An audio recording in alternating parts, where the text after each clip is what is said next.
Morning mga ka-idol. For this video, magluto tayo ng dahon ng kamuting kahoy.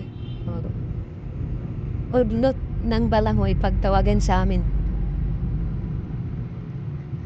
Simulan na natin.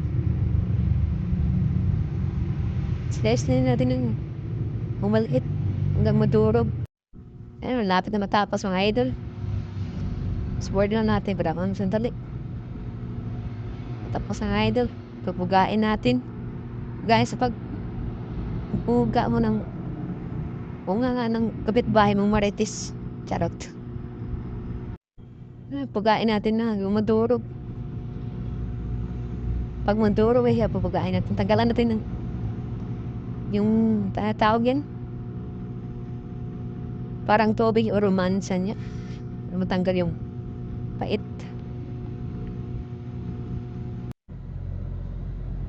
Malapit na tayo matapos mga idol. Ayun na, pugain natin na. Makaluto na tayo. Tanggalin na natin yung yung ko nagtawag-tawag sa inyo ito. Sa amin kasi para matanggal yung pait niya. Dito naman tayo sa tilapia. Ihalo natin din sa ating nagitaang daon ng balanghoy. Inisan muna tayo natin.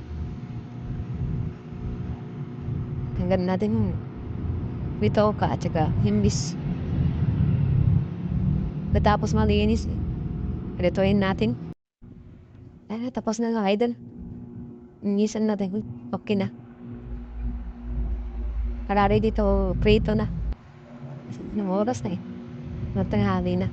Tatangkutan na tayo mamaya. Lagyan na asin. Item. Asin natin brown. At dintarin mo ito. Tapos lagay na natin dun.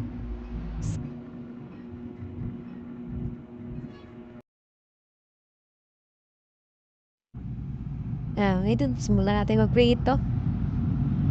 Try natin muna bago i-ano sa ng balanghoy. Ilagay natin sa kaldero at lalagay natin yung lamas niya. Pamasain na. Simulan natin luto. Lagyan ng tubig maliit at lagayin muna. Simulan natin magkod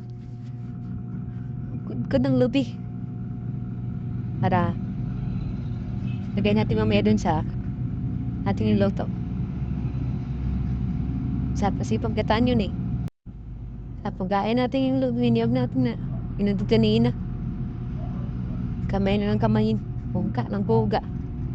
Kaya ng pagpuga ng kapitbahay ng marites. Walang bibantayan kundi ibang tao.